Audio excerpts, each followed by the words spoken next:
সব মুসলিমদের সেই ভাস্কর্য আছে। যারা ভাস্কর্য আর মূর্তির মধ্যে পার্থক্য বুঝে না, তারা এই সমস্ত নিয়ে কথা বলে।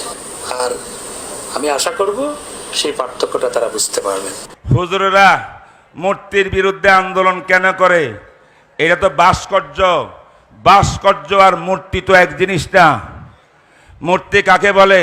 যাদের পূজা মানুষ করে। আমাদের এই সমস্ত মূর্তিগুলোর পূজা তো মানুষ করবে না, এটা সম্মান স্মৃতি হিসাবে আমরা দাঁড় করে রেখেছি। তাইলে এটা তো মূর্তি না, এটা ভাস্কর্য।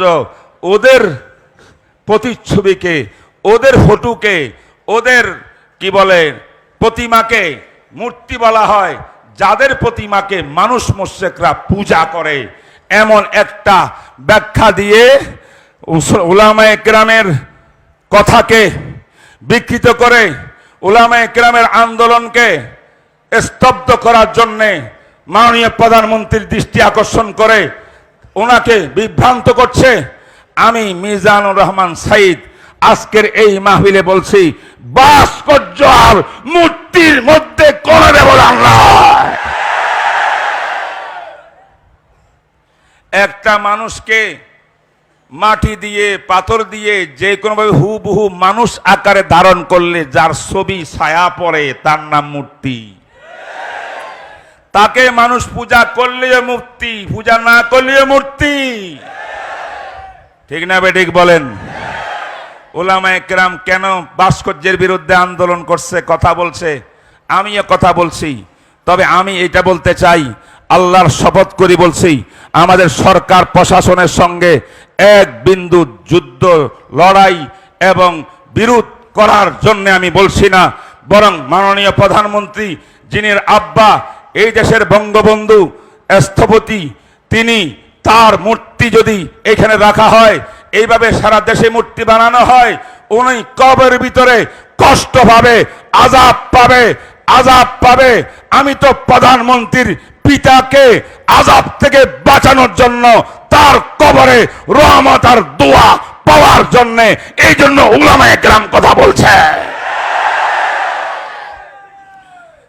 যদি আপনার বিশ্বাস না হয়, তাহলে আমাদের বড় বড় উলামায়ে কেরাম হাফিজি হুজুর একটা মূর্তি বানাই দেখেন, শামসুল হক ফরিদপুরের জন্য একটা ভাস্কর্য বানাই দেখেন, আহমদ শফির জন্য একটা ভাস্কর্য বানাই দেখেন, থানবী মাদানির আমাদের বুজুর্গদের একটা ভাস্কর্য বানাই দেখেন।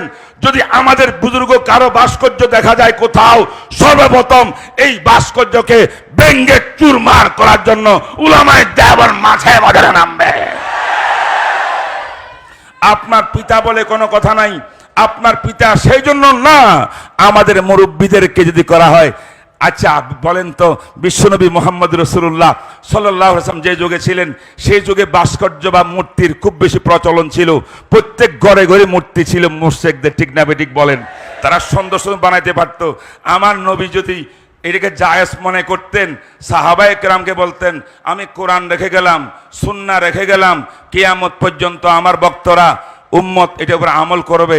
এক কাজ করো তোমরা, আমি রসুলের একটা মূর্তি ভাস্কর্য এখানে তোমরা বানাই রাখো, তাইলে সমস্ত উম্মত আমার ভাস্কর্যটা পাবে, মূর্তিটা পাবে, আমাকে দেখে দেখে স্মরণ করে করে কোরআন সুন্নাহর উপর আমল করবে। আমার নবী এটা করতেন কি করতেন না? কিন্তু যেহেতু এটা আমার নবীর আগমন হয়েছে দুনিয়াতে, জাআল হাক্কু ওয়া যাহাকাল বাতিল, বাইতুল্লাহর চারপাশে 360 প্রতিমা মূর্তি যারা কাফের মুশরিকরা গাড়িয়ে রাখছিল, দাঁড় করিয়ে রাখছিল, এই মূর্তি ভেঙে চুরমার করে তাওহীদের জান্ডা উড্ডীন করার জন্য নবীর আগমন হয়েছিল। তাই আমার বিশ্বনবীর ভাস্কর্য হয় নাই। তাই এইটাকে নিয়ে কোনো রাজনীতি করা, রাজনীতি ইস্যু মনে করা উচিত নয়। এটা সম্পূর্ণ ধর্মীয় একটা ইস্যু, ধর্মীয় একটা ইস্যু। শাহজালালের দেশ, শাহপরানের দেশ, হাজার হাজার আউলিয়া কেরামের দেশ, শামসুল হক ফরিদপুরের দেশ, মুফতি ফয়জুল্লাহ আজলক সাহেবের দেশ, আল্লামা আহমদ শফির দেশ। এই দেশ থাকবে মুসলমানের দেশ, কোন মূর্তি পূজার দেশ ভাবে দেখতে চাই না, চাই না, চাই না।